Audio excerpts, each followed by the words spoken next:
On this last day of Black History Month, we're highlighting a Harlem man who followed his lifelong passion to become a jewelry designer. His pieces signifying black culture and art. CBS 2's Naveen Dhaliwal has the story from Harlem.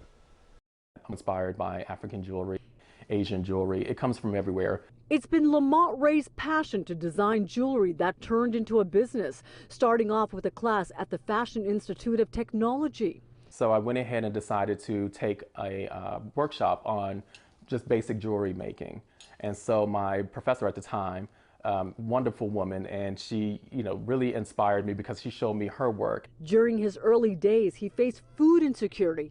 That motivated him to join the food bank for New York City. This is my opportunity to give back, to pay it forward. During his time off, in this room in his Harlem apartment is where his dream began. Talk about grassroots. So I saved a Cafe Bustelo can because it's perfect for making necklaces. So I'll take the wire, I'll wrap it around. Once I've done that, I hammer it.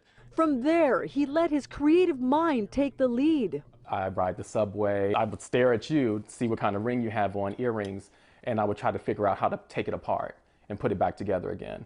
Using an array of materials. My wire comes from the hardware store. I love, copper. I love the healing properties, and so I went ahead and decided to, design this one using nickel, silver, brass. His designs reflecting his personal style and paying homage to the rich history of African American artistry. The design came from queer, LGBTQ, African American, communities of color, and so you'll see the pose itself is actually a popular voguing pose. This is just another example of how I'm incorporating African American history into my work. Some styles came from his early age and what his grandmother once wore. Maybe that's where I get my, taste from. She loves dangling necklaces.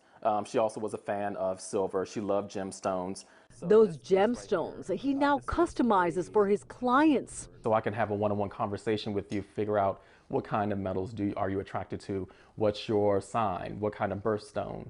Bringing confidence to his customers. When your clients wear your pieces, what do you want them to feel?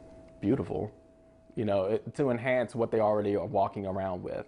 Lamont has created hundreds of these pieces and continues to come up with new ideas for future generation of designers of the African American community. My niece is also an artist. She's a painter, and so we actually share our work with each other. I'll develop a piece of jewelry, I send it to her, she'll send me a picture that she painted. So my goal is really to teach her how to work and how to make jewelry, because I feel like, I need to be able to pass this on. The inspiration living in these pieces.